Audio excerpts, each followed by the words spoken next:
So this is part two of our three-part session with you guys. And today we're going to be focusing on a few different topics. Or we skip ahead. The agenda for today is to go over some high-level thoughts on general communication strategies. As part of that, we're going to discuss white papers and light papers. We're going to touch on some questions around lockups and Rule 144. And finally, we're going to be addressing market making and secondary markets. And then I know we also got some questions from participants in Denari, and so we can field some of those afterwards during a Q&A session. So to begin with, why do our communications even matter? We could spend the full hour talking about communication strategies that we advise clients on, probably even longer. But at a high level, let's just say that we know that Gary Gensler has been incredibly outspoken about his desire to crack down on crypto, blockchain, decentralized organizations, et cetera, in an attempt to bring a new regulatory landscape into this ever-evolving field. But it's really more than that. Ideally, we should be positioning companies as trusted, responsible players in an often immature industry. And you guys are the adults in the room. So you should really pride yourselves on providing reliable, accurate information. And another feature of the Web3 blockchain industry is that users and others closely follow communications from development teams. And if you're imprecise with your words and your communications, it can blow up pretty quickly. Whether that's an ill-timed tweet, something unfortunate that you say in an AMA, in Twitter Spaces, like whatever it is, like people are very closely watching. That also includes regulators, right? And regulators worldwide do not understand our industry for the most part. And one way that they learn about our industry is by following communications from leaders like you guys. And so what we tell regulators about our businesses ultimately informs how they decide to regulate it and helps educate them. The unfortunate reality is that firms in our industry face heightened scrutiny from regulators, as well as potential litigation, like private plaintiffs' actions. So there's risk that communications, public or private, whether they're oral or written, will come to light as a result of litigation or regulatory investigations. And so the importance of your communications matters both when it comes to public-facing communications and also what's discussed privately. And really, at the end of the day, they're just different considerations than the type of communications you'd be thinking about in Web 2, right? We talked about the Howey test last time, and the theory for why the SEC alleges that certain projects or the tokens that they're selling are offerings and sales of securities. And typically, if you're talking about Amazon, Google, Apple, these companies, when they're promoting themselves, will gladly talk about how capable their engineering teams are, talk about their product roadmap, all of these things that, given the very nature of our industry, is typically off limits, or at least you should be very careful about the way that you lay out roadmaps or your team's expertise as you advance towards becoming more decentralized. And this is the best yield in terms of bang for your buck. So Ben and I, unfortunately, frequently have to make suggestions around structural changes to a model, or whether there's another feature where you're making actual business trade-offs with the legal risk. Having message discipline and a rigorous communication policy does not affect any of your business operations, the function of the token, the structure. And so you get all this massive legal benefit without the corresponding change. And most of the time when people step on it, it's because they're moving too quick and just are simply not thoughtful about it. Most of the time when people are just like conscious of their communications and how it's going to be perceived, they can ferret out 99% of it. And if you want to communicate something that's relatively risky, there are ways to do it that are lower risk in your communication strategy. So there's the discipline angle of it. Make sure everyone in the organization is aware that these communications matter. and then being thoughtful about the way that you communicate yield, staking, whatever the features that you do want to communicate. Having some thought into the message communication is critically important. And it doesn't we don't have to make you change your model at all. You just have to think twice before hitting send on that tweet. Okay, so next, one of the earliest forms of communications for a project will often be a light paper or a white paper. If you think back to the history here, I mean, Satoshi in 2008 releases the Bitcoin white paper. Several years later, Vitalik releases the Ethereum white paper. And I think from the fact that this was the historical roots of how prominent projects announced themselves, it kind of became an expectation that all projects need to have a white paper. And that's not necessarily the case. We understand like there may be a compelling business reason to have one. Again, like if consumers are expecting there to be a white paper, you need to meet consumer expectations. But you should also ask yourself whether it's necessary and if you can have some sort of alternative, like sharing very technical documentation, such as like a PRD or products requirement document. And the reason that we say that is that a poorly written light paper or white paper is going to be Exhibit A to an SEC enforcement action or a private plaintiff lawsuit. So to the extent that you are going to proceed with a white paper, it's important that the white paper or light papers, it's very technical. Ideally, attorneys that are not as large-brained should not understand what a lot of the mechanics that are being discussed in the white paper itself. It should cover the protocol fundamentals. You should avoid discussing a token to the extent possible. And then some of the riskier features that Andy mentioned about yield, the white paper should not mention that stuff. And one of our strategies is having some of those riskier features being implemented once the token is live through robust token holder governance, so that it's really community members that are proposing some of these riskier features, and the dev team is involved in that process. And then a few other pitfalls for white papers, understanding that the protocol still may be a work in progress at the time of publishing the white paper. You should certainly not emphasize the role that the founding team will be playing in building out that protocol and bringing the roadmap to reality. And generally avoid discussing milestones, timelines for completion, et cetera. And then the final piece that we wanted to cover on the white paper is just being mindful of voice and attribution. And that's a comment that we frequently make when we're reviewing initial drafts of white papers for our projects that we represent. Again, it should be technical. It should be explaining at a high level generally how the protocol works. And you don't want to necessarily be saying we, our, because there's some confusion as to who that we or our is. So just be mindful of voice as you're working on this. And if you're represented by counsel, that's something that they should be looking for. So again, that was a very high level discussion of communication strategy.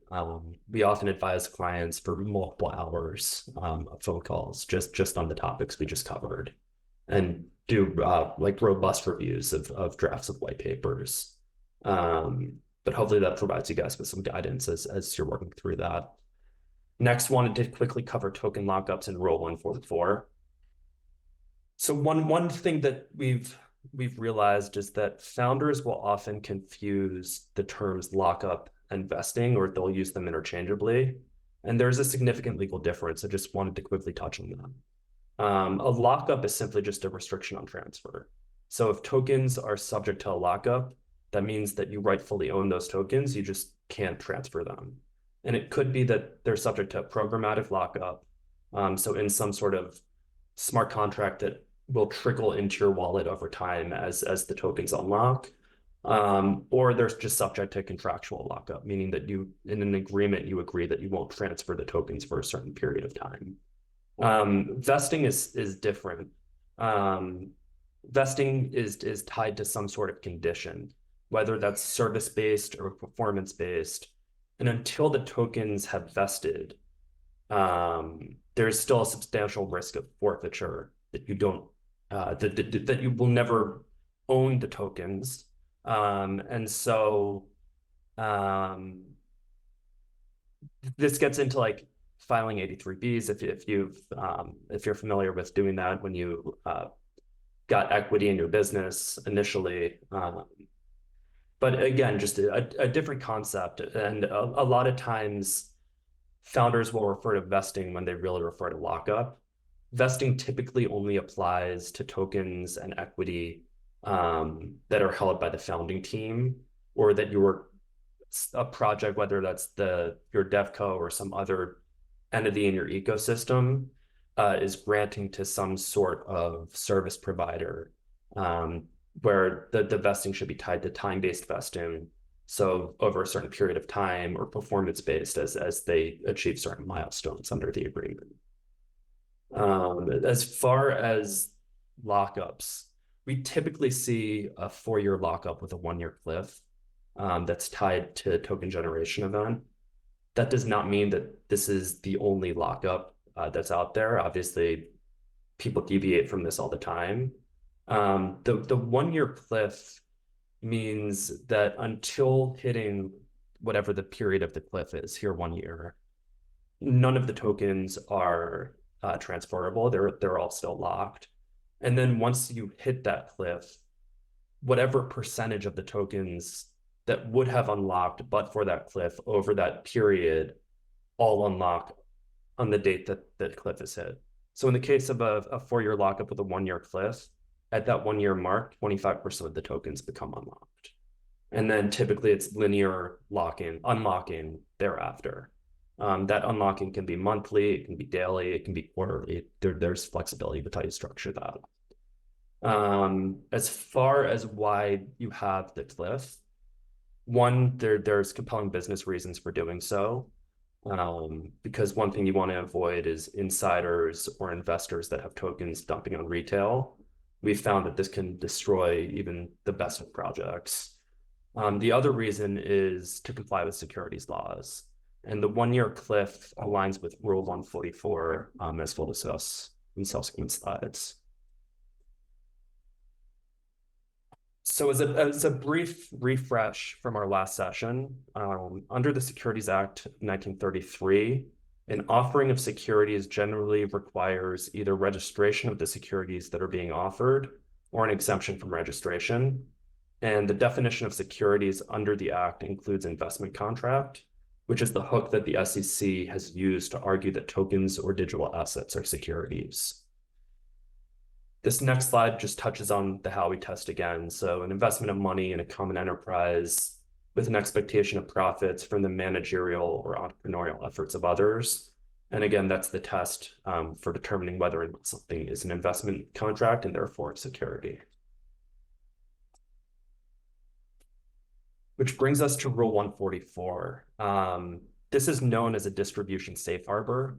If you satisfy the requirements of Rule 144, which we'll touch on shortly, then the resale of securities is not a distribution. The SEC hasn't defined what a distribution is, but it's generally understood to refer to a public offering. It may also include a chain of transactions in which securities move from an issuer to the public, including through market makers. And this was actually discussed in the SEC's most recent enforcement action against Kraken. And in this suit, SEC called out Algorand, Cardano, Filecoin, Matic and the Polygon project, Near and some others for using market makers of Kraken. A person who complies with the provisions of Rule 144 when reselling securities is not considered an underwriter within the meaning of Section 211 of the Act. And they can rely on the registration exemption in Section 4A1 of the Securities Act, which is generally considered the ordinary trading exemption. And then one additional perk of complying with or falling within the Rule 144 safe harbor is that purchasers in a Rule 144 compliant resale will actually be receiving unrestricted securities as opposed to restricted securities, meaning that they can subsequently freely resell their securities without having to worry about registration or identifying an exemption. So for this next slide, this touches on the various requirements to fall within the Rule 144 safe harbor. We could spend a lot of time on this slide, but the gist of it is that not all of the requirements are applicable to tokens and digital assets, because this is really intended more for more traditional securities. And given that the issuer will almost certainly be a non-reporting issuer, meaning that their project, that they have not, like, that they're not a reporting company under the Exchange Act, that they don't file 10Qs, 10Ks, et cetera, then the holding period is likely going to be 1 year as opposed to 6 months, which applies to reporting issuers. And you'll notice that that 1 year holding period tracks back to the 1 year cliff that we discussed in discussing our customary lockup. So the next topic here is market making. And we see this as a necessary evil. And the reason why we've included Voldemort on this slide is because, well, we understand a lot of times that what's happening is market making. We really try as best as possible to avoid referring to market makers as market makers. And the way that we've structured, or at least come to structure recently, that the latest arrangements between entities and the ecosystems and market makers tries to distance ourselves from the market making activity itself, as we'll touch on. Again, like, this was oftentimes a necessary evil. You need market making for secondary markets. A lot of exchanges will require that their market makers onboarded as part of the listing requirements, especially if you're going to be doing a day one listing. But there's a ton of risk here, and we'll touch on that a bit more. So again, just a refresh with Rule 144. Assuming that the tokens are securities, then under Section 2A11, a market maker is very likely going to be an underwriter or a distributor in the securities offering. And so you'll see as we discuss that it's very important to comply with securities laws when arranging or negotiating arrangements with market makers. Quickly on the structure. So historically, it was more of a service provider relationship between either the founding team's entity or another foundation or non-commercial entity that's set up in the ecosystem, where the market maker, under a services agreement or a liquidity provider agreement, or sometimes even a market making agreement, was given a combination of native tokens and fiat. There were strict covenants where they needed to satisfy KPIs that were clearly outlined in the agreement.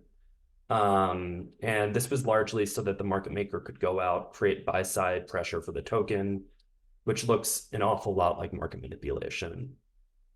We have moved away as an industry away from this structure that was more prevalent like between 2017 and 2019, I would say.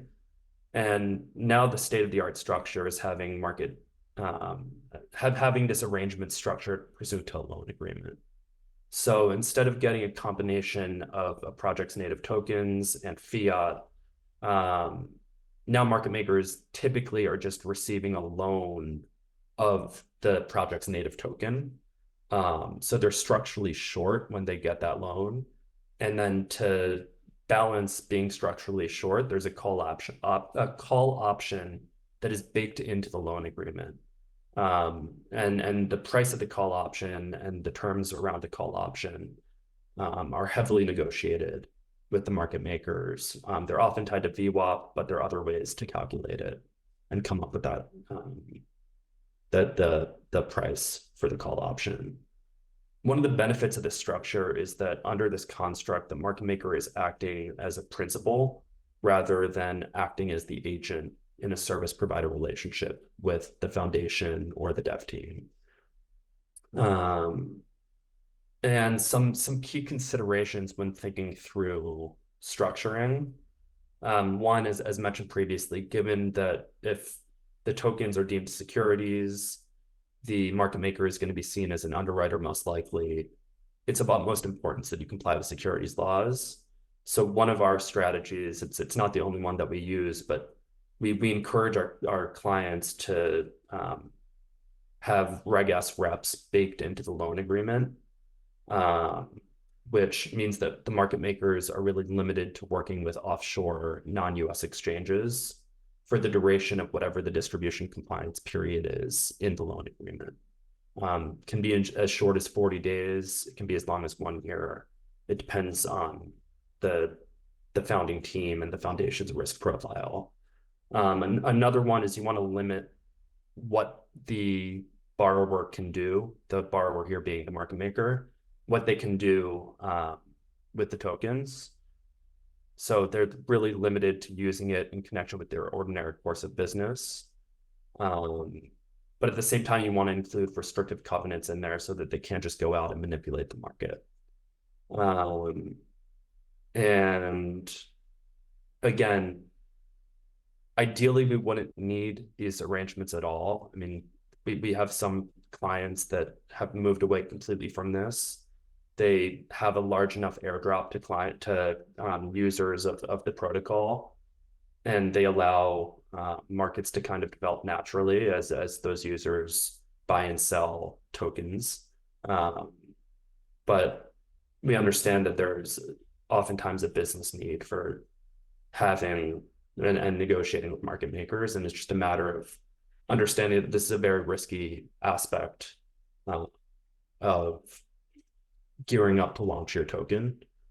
And so whether you're discussing it with us or a different counsel, I would just heavily advise against entering into market maker arrangements, however they're structured, without discussing with counsel. Andy, anything you wanted to cover here? No, any questions on this? Market making tends to be one of the things that's a bit opaque to people that are just sort of following things online. I just wanted to pause and see if there's any questions around the sausage making around this. And feel free to interrupt us at any time, by the way, but this tends to be one that gets questions. The only thing that, based on my remember, is it can create abnormally large sell pressure when that market maker takes profit, right? That was the downside of the loan agreement as far as the business case side. But I guess you just can hedge that by trying to source extra liquidity on it, right? I think that was the downside that Chiron was saying. So when you see those loan agreements come to maturity and they start, taking profits on those coins, how do you make sure it doesn't create a cascade? But that's not a legal question. And I think part of it is the quality of the market maker, right? I mean, they're not all sort of equal. We tend to work with people that you would know. I don't want to sit here and name names, but the people that I think are, the best. And so they should be able to mitigate that. Some of the other things that tend to help around those things are having predictable unlock schedules.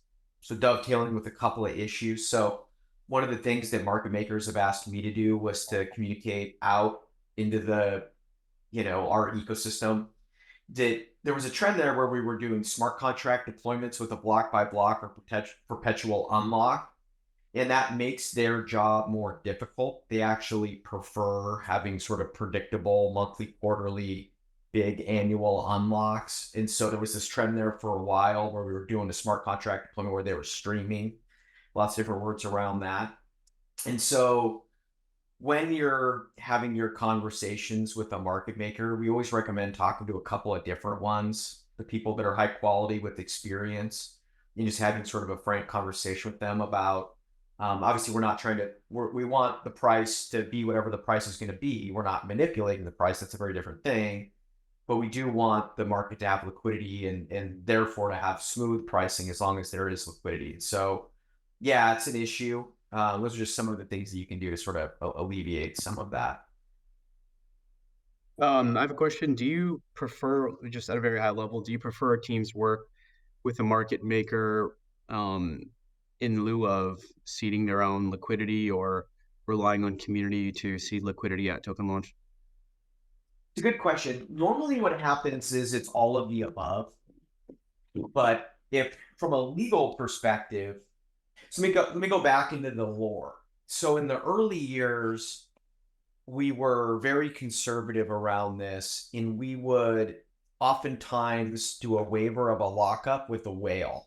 So we'd have like a large early investor, sometimes there's a VC, but this is I'm talking about years before the VCs were investing, right? I was raising money with companies in Bitcoin back then, right? Pre-stable coin days.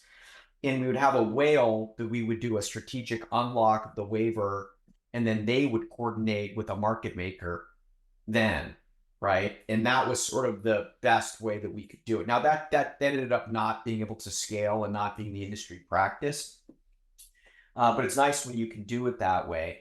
And so now oftentimes I still do a lot of those things where we want somebody in the community to be the initial, I'll say contributor to a liquidity pool. And oftentimes we do need to have a waiver of the lockup periods with that person to do it. Obviously different models are different. That's one with like investors that have a big allocation where we're going to do it that way. For something that's more akin to a fair lock or fair launch or protocol owned liquidity, sometimes the DAO or the foundation can do that activity sort of on behalf of the community. That's better than a founder or centralized development company doing any of these kind of things. And so as we're working through it with the business team, these are kind of all the things that are on the table. And then we figure out, okay, what's practical, what can we do in reality with this team that's on that spectrum or that continuum, right? And then we get into things where it's like, if we don't help set up the initial liquidity pool, is there going to be a rub, right? Yeah. Like what are the other things? We get some OPSEC issues in there as well. I would say that the overwhelming majority at this point, and I'll let Ben, jump in if you have a different view on this, is our foundation companies. So we'll just say that it's going to be a protocol, it starts with the devco, and then the protocol is going to deploy. I like to have that negotiation and those contracts entered into post formation of the DAO vehicle, the wrapper. Oftentimes it came in foundation company, so that Swiss and other jurisdictions. Have that entity lead the charge on the negotiation with the market makers and take that off the plate of the centralized devco and the founding team. It varies, though, depending on the practical realities of strength of people that can negotiate that. And sometimes the human beings that are with the development company do that activity on behalf of that foundation before it's decentralized with external board members, with ECI tax risks and all those kind of things, and before governance. Sometimes it's kind of an operational hybrid at that level, but I do try to really avoid the centralized development company engaging in those activities directly when possible. But again, it's always about getting deals done and solving problems. And there's no like dogma around this from saying like, this is always the way that it has to be. It's a live issue. We're gonna help people sort of solve the problem. That's super helpful, actually. Thanks for. But yeah, I agree. I'm certainly seeing more foundations. So like the legal wrapper for the DAO being involved even pre-launch in negotiating those initial arrangements with market makers, as opposed to being driven directly by the founding team. A couple just things to consider. I mentioned the Kraken enforcement action. It's the second one against Kraken now.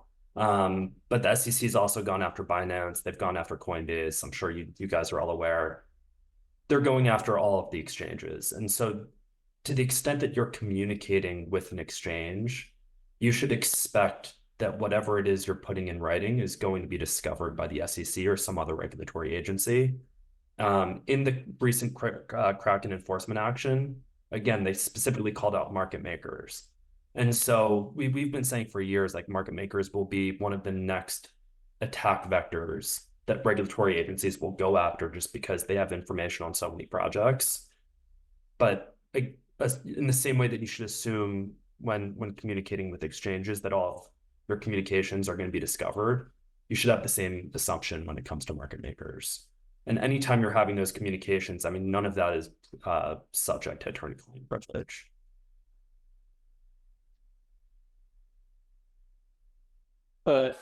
Andy mentioned it a little bit. I'm curious if you can go into a little bit more. around, some of the things that you guys are thinking about when you're seeing companies or better put projects employ protocol owned liquidity initiatives, right? Now where the let's say a DAO entity technically owning the liquidity or like the LP tokens. I'm just curious what your guys' take on that is, because that's of course like it's a bit of an edge case. I won't go as far as call it a hypothetical because I think it's real, but it's an interesting dynamic. It depends on the ecosystem. Sometimes it's in different ecosystems and it's not in others, right? Depending on what's going on in the base chain, or if it's an app chain in Cosmos or something, right? So I'll give you my perspective. So it's a little bit complex, but we got a smart group here. I think it's worth the time. So there's things that are high risk. Liquidity is one of them. A liquidity pool where you're generating some sort of yield or interest. There's USDC in the pool. People are doing swaps. Is that a securities offering? Is it money transmission? There's just some inherent risks in there. All right. So we all know that. Put that aside. And I got to put some building blocks into the conversation. I'm a Bitcoiner, and Bitcoin is a very pristine asset. It's clean. It doesn't have a lot of things in it. Obviously, no protocol owned liquidity, no DAO. There's a Bitcoin Foundation, but no, it's very clean. Okay. Something like BlockFi, where it is a centralized place where you could contribute Bitcoin, generate a yield through borrow lend activity off chain, right, to create a yield for your Bitcoin. I am so glad that was never a function of the actual protocol, either in the base chain or a smart contract layer that was like, in air quotes, an upgrade to the base chain. Because BlockFi can get an enforcement action. BlockFi can go bankrupt, and my pristine asset is totally clean and unimpacted by that, right? And so let me bring that to a more, example here. So if I'm building a new protocol and there is a chance to have liquidity or some sort of staking or anything like that, I want that to not be in the base clean protocol. I want somebody else to set up a liquidity pool on Uniswap, or deploy a staking smart contract. Here's one that's well known. The Horizon team did the deployment for a ecosystem, right? It wasn't in the ERC20. It wasn't in any smart contract.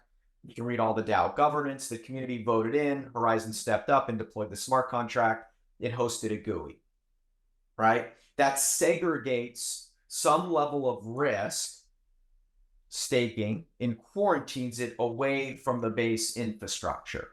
And so in that one, as an example, it was not in at time 0. The community voted it in. So we've got great process there in terms of the decentralization, which helps for a variety of different reasons. And then the smart contract that was deployed was not integrated into that native ERC20 or a smart contract protocol that operates around it. That, to me, from a lawyer, is a much better implementation than sort of saying, you know what Bitcoin is missing? It's missing its own liquidity pool, and we're going to do a hard fork of whatever it's going to be, and we're going to insert that into that asset. And that way, if that feature turns out to be high risk in a securities offering, the whole thing is at risk, right? That's my personal view. I think that there will be some purists that might take a view that the technology advantage of having protocol-owned liquidity or being a part of the ecosystem outweighs that legal point of view and the risk that I think that interjects, right? And that's a good example where, in my opinion, these are all these very multidisciplinary issues that I'm grappling with all day, where you've got technical input, you've got business leaders, and you have legal, all sort of collaborating around, can we meet the business objective while making the tech team, the business leaders, and the legal input to help somebody make the right decision. And so it's one of those things where I wouldn't say it's like right or wrong. I obviously have a strongly held view on this one, but it's primarily because I believe that in the overwhelming majority of deployments and system designs, we can meet the business objective while quarantining off that risk and running a cleaner, decentralized process to implement that into the ecosystem in a way that de-risks it. If we couldn't meet the business objectives, or it was required from a technological perspective for something that's not immediately obvious to me, then the business leaders would take my legal advice and say, look, we can't meet our business objectives. We need to take that risk. And as long as it's all on balance, that's where I think the really strong entrepreneurs that I work with, they're taking all these things into consideration to make the right decision. So I went on a bit of a tangent to how we sort of make these decisions. That's kind of a long answer, but it's a great question. Anything else on market making? I'm happy to field questions. If not, Ben, you want to just keep driving through the agenda? Yeah, I mean that's really it. Okay, good. Great. Plenty of time for questions. Yeah, Q&A is the final step. Perfect. It's all right. I've got another question on market making, and this is more, and again, I'm thinking more in the lens of decentralized, right, liquidity. And I know, right, like the ideal scenario is you have a TGE, there's community starts getting token, and then community goes and creates a liquidity pool on Uniswap organically, right? Now, if you're a startup and you've been your TGE, but you're trying to provide some, base level of liquidity to a decentralized exchange, what are some of the considerations the company should have if they're talking to, for lack of a better word, let's call them whales, to use the term that you said. I don't want to use the I word. And they were to try to get individuals to add liquidity, right? To just put in stable coin and token. What are some of the considerations that they should be taking in mind in those efforts? So, yeah, So a couple of different things. Let's walk through it. So the first one is who are the right people to do this, right? There has to be some level of trust, right? So who are the right people to do this? They could be people that are, close to the founding team for one relationship or another, people that have large bags, all those kind of things. So the first question is finding the right person to do this. I like to have some forethought and some coordination in the lead up to launch, right? It's launching a token is a big deal. Right, it's kind of like a mini IPO. So what I don't want to do is wake up 48 hours later after the launch and go, oh shit, right? We didn't think about this. So having some level of advanced coordination is important. Next one is there are most of the time a series of contracts that are controlling the flow of tokens in the plan of distribution. And those are heavily negotiated with the founding team, with the development company. There's not really a DAO that's a counterparty to those negotiations, but we think about what would the community want, right? And so you're kind of shadow boxing with that group in the sense that we want a happy community, right? And so we don't want just we don't want our community to be exit liquidity. That's never the goal, right? And so we have to think about all those kind of things. One of the provisions that comes up in these contracts, and it's not every time, but it's frequently negotiated, is if you make a lockup waiver, it must be proportionate. So you've got a bunch of people that have these contracts with lockups, and if you do a waiver for A, then you've just done a waiver for everybody in the same relative portions. So one of the things is identifying the issue early on. What do we want to do to solve this, to get this liquidity? And then who is the person that's going to do it? And then you kind of got to do a round robin negotiation with your stakeholders to figure out, are we going to have a waiver to allow this person to do it? So that's one path. Another path is oftentimes the foundation's treasury and the Delaware company, although I don't want to use the Delaware company for this if I can avoid it, does not have the same lockups as a third party. Sometimes they do, but most of the time they don't, right? At least not certainly the foundation treasury. So sometimes when we're doing our initial genesis, the flow of funds would be native digital asset, oftentimes on chain to a multi-sig, but sometimes it is more of a custodial fashion, but it doesn't matter for this purpose, to the foundation, to the DAO wrapper, and then the DAO wrapper diversifying through an initial relationship, hopefully Reg S, I'm sprinkling in a lot of things here, with a market maker who's serving as an OTC partner at this point to get fiat USDC, and then seeding that initial liquidity pool. And all of that can kind of be teed up in advance. So it could be a whale that we'd strategically done a lockup waiver. It could be founding team members that we did a lockup waiver. Or it could be really the community setting up that initial pool, right? Part of the challenges that I oftentimes get asked about, but I will admit I'm not smart to do it, is the economics on the initial pool, putting in like how much USDC do we want to put in there, what's the bonding curve, and all those types of things. And so that's where I'm not gonna be able to help you on the map there. Yeah, Eric, I think I saw you sort of want to jump in. Well, I love the term community because it's so open-ended. So on the community thing, when you say like, hey, the community provide liquidity, I have 1,000 community members that each have $5,000 they want to contribute to a liquidity pool. Say it's Uniswap. And what am I allowed to do to encourage that versus not? And where am I crossing a line as far as that? Because I'm not, obviously I can't raise, one of my questions was who can I raise from, but if these people are just, if I'm encouraging it, or because we always say one whale and then we say community, but community could be 100 people provided clear, it could be 1,000 people, right? Depending on the numbers. And where does it get squirrely? Such a great question. So let me walk you through a spectrum on this. Okay. The foundation is acting on behalf of the community. It's not owned by anybody, right? It's not for profit. Okay. And so if you can take your foundation company and get some fiat into it and seed the liquidity pool, that's one way to do it on behalf of the community in a lower risk way, right? Then if you wanted actual community members in the sense that you were using the term like human beings in the community that are just like users to do it,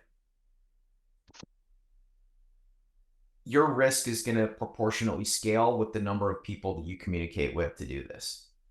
Oh, yeah. So in my head, I'm thinking after initial seed liquidity. I'm talking additional to the whale stuff to after go live. So no, you're 100% because you're at risk of those people just pulling all out at the same time. And then your liquidity is going to drop like a stone because nobody's, going to want to hold it. So I don't think, and Ben, tell me if I'm wrong, I don't think I've had a lot of people that have done like a broad base, I'll use the term solicitation to the community members to engage in a liquidity pool. I don't think I've seen that. I mean, there might be some like behind the scenes private communication, but I haven't seen like a broader base outreach on that. Are you allowed to sell products to raise funds to seed that liquidity, similar to the way Meme Coin did? Selling extra add-ons and different things, and those in turn gave higher airdrops to those items. So technically, they didn't sell the airdrop; they sold you an NFT that they happened to include a higher token allocation drop with. I saw a lot of their whales take that and then provide liquidity because they could farm the volume on Uniswap too. So they got to raise extra funds. Plus, people naturally wanted to provide liquidity and they didn't have to ask. So I like that approach a lot. And this is where all the things come together. That's going to matter a lot around communications. Okay. So when you're selling the product, what is communicated to that person early? And it can't be you're going to get a juiced up airdrop and we're going to, whether it's to the wallet that minted it or you can transfer it, like that can't be it, right?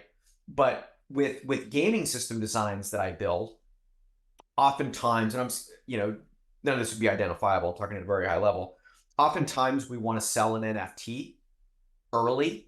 And yes, truth time, it will be used for further development of games and metaverses and those types of things. All right. But what The commitment is that the NFT that you're buying now is just a collectible. I'm obviously a baseball card and collectible nerd. Topps or Score, Donruss never promised me shit, right? I just like my baseball cards. And so if you're selling a collectible only, that's it. I'm not making you a promise that you're going to go take that collectible and it's going to, you know, at an application layer that we're building, it's going to be usable and recognizable as an in-game avatar. We're not telling you that that's what that's ultimately going to be. Sometimes it's just a collectible. Sometimes it's a collectible plus, and we got to get there's some gray area here and some nuance. So bear with me, but it is a whitelist access, right? It is getting to trial the game. It's the right to participate in future ... If you think about, I think of them as like legacy game marketing and deployment. There's all kinds of things, Yeah. right, that we would do. And so we think about it along those lines. And so now I'm getting a collectible and I'm not getting the future game. I'm not even getting the future right to be an early player of the game and give feedback. It's contemporaneous. What did I get with that NFT? A pass to be on the whitelist. No future expectations. I immediately got on that early access playlist at that moment in time, right? So again, communications is critical. Andy buys the NFT, I give them money. They're building the game and whatever they're doing with the pre-sale of their product. That's not a securities offering, as long as we're very, very careful. I get to enjoy the aesthetic qualities of my collectible. And then as the game moves along, I'm on this list to get early access to play games, see demos, and provide my user feedback. That should all be clean. And I think about the like, I'll stop there and let you ask more things, but yeah. So yeah, one of the things we're exploring, I guess I'll just be selfish and ask this, you guys coming off is, Yeah. you know, we just added the ability to order travel swap gift cards directly in currency, right? And we'll have a soft rewards point that'll kind of boost that. And it's our way of locking liquidity to the platform, right? It's essentially seeding revenue that can only be used on travel swap. And then we're thinking about being able to tokenize those gift cards. So say, Andy, you win something and you can't use it, you can sell it to Benjamin, who'll maybe pay you 80 cents on the dollar for it because he can go to the site and then redeem it right away. Is any of that at risk if I reward people who buy those? Is any of that at risk if I distribute an airdrop based off of that because I'm creatively seeding liquidity, or no? Or do I need to do it some other way? You're on the right track. Okay. So the points, right? We call them karma points, whatever, it doesn't matter. But you're talking about the early sort of centralized database. Yeah, your standard Expedia, Marriott, Point, Hilton, it's worth $0, right? Yeah, Like it's nothing. So I'm not the regulatory expert on this one. There are rules around those prepaid access, gift cards, and like your Amex points. And so you've got to be very careful on the way those initial soft currencies are designed to just comply with those rules. That's even outside of crypto. Yeah, right? we have that. It's a standard rewards program terminology. That stuff's easy. So that works, right? The part where it gets a little more tricky is, I think you're all over this, those cannot convert into a decentralized convertible virtual currency. And so what you have to be very careful with is oftentimes you just sort of stop over time servicing the centralized soft currency and only reward at the application layer, the decentralized convertible virtual currency. I'm using like the money transmission by secrecy act terminology. And so over time, you're just not issuing any more soft currency rewards. People are consuming those, and those will leave your ecosystem over time, if that's what you want. Or you could continue to. They were going to be directly replaced like a blur point for the actual liquid token we'd be issuing. You can't directly do it. Or have some type of conversion. The way Blur did it, right? They had points turned to crates. Really crates had multipliers, and then there was some distribution, right? You backed your way to a conversion that safely distanced it, right? You got to be. We got to be careful in the way that the conversion is structured. Okay. All right. In looking at things in the space, people make their own decisions. I give advice. I don't make decisions. And so, right, I've been sitting around for, my career being like, why can't I do what BitMEX is doing? Right? Why can't we grow like, I don't want to, this is recorded, right? But like, there's all kinds of shit. Yeah. I've seen over the years. EOS was a big one for years. Right? And so I'm just saying that like, you cannot convert a centralized controlled currency into a decentralized. There's techniques that we use to, whether it's okay. And so And then it is around, and that's all money transmission, vast laws internationally. And then it is around the promise of the points from a securities perspective. So we're looking at the same, just to zoom out for real quick. So it's one fact pattern, and there's multiple lenses that we're looking at it through: VASP, Bank Secrecy Act, and now securities. So if you gave somebody points and said, if you engage in this activity, get up the leaderboard, engage with us, and those points will get you our token at mainnet launch, that's a securities offering. We don't mention token at all. We only mention the points. Tokens Bingo. won't come up ever at all. Yeah. Yeah. And so then you just delight people in the airdrop because they happened to be at the top of the leaderboard or had a bunch of points, but it was never a commitment or communicated. And then going back to our communications, we're in Web3. And so you are typically, not always, but frequently going to have a relatively sophisticated set of early adopters. And so you don't necessarily need to hit them over the head with connecting all the dots, and we can use some more sophisticated marketing channels where we're just not saying like all of the, saying the quiet part out loud, right? That there's going to be an airdrop and we're keeping track of your engagement in the ecosystem. Ben, did you want to jump in there? I just saw you sort of like actively. Yeah. Yeah, one thing, this goes back a bit, but one thing that I just wanted to flag as you brought up VASP laws here is that if a foundation is seeding a liquidity pool, that act may also run afoul of VASP laws. So it's just something to consider with local counsel, because one, it could be seen as like a public sale of the security, or two, it's facilitating the exchange of the asset for another asset. But And if so, sorry. I was just going to say that activity implicates VASP laws, and so that you should discuss with local counsel, and we can also help steer you in the right direction. I wouldn't even say a token's coming, Jackie. Yeah. One of the things we're doing is we're trying to issue a soft point that people can use to like spin a wheel, and they can earn travel points that can be redeemed on site. They can earn an NFT that is a tokenized voucher, so they can resell it. So I can give monetary value because it's not illegal to resell a gift card on chain. And you'll, through all these trends, I harvest that soft point that's worth nothing. It's just consumable. It has no redemption value. We don't talk about price value, right? Like, and eventually have all of that backed in legally to the liquid, token that actually is going to be your on-chain rewards point. So I think that's kind of like the flow that I've learned that like safely distances you. You're close. You're on the right track. Yeah, there's always some risk in there, but the way you're doing it is actually a pretty sophisticated strategy. The other legal regime that we didn't touch on is sweepstakes in there. 50 state. Each state it's a balkanized sort of sweepstakes jersey. So the wheel spinning part there. Yeah, I dealt with that in Rotary. Sweepstakes stuff. Yeah. And that one's pretty navigable though. People can deal with the sweepstakes laws and gaming. So loot boxes are where I got a lot of my experience with that kind of thing in game design. Double or nothing. Yeah. So spin your points to earn double the points or lose it was something we wanted to do. Not skill based. Yeah.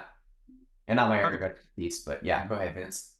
Have you guys noticed the increase in like pre-airdrop farming through things like Twitter, like engagement farming, like mini quests to earn the airdrop pre-TGE? Curious, like your general thoughts on that. We don't have to go into any like specific examples, but would love to kind of hear your thoughts, because it's something that has been around, I think, for a while. And has gained a lot of popularity even in the last like month. I like it.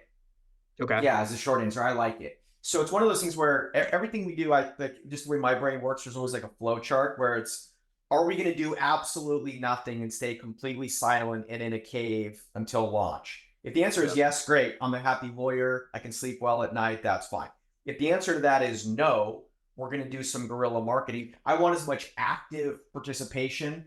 The treasure hunts is a good example, but there's all kinds of things that people do to get engagement, not with a literal promise of if you solve the quest, you're going to get X and Y tokens, but having people actively engaging in the real world to do things in creating like a username, a password, or whatever it's going to be in our ecosystem.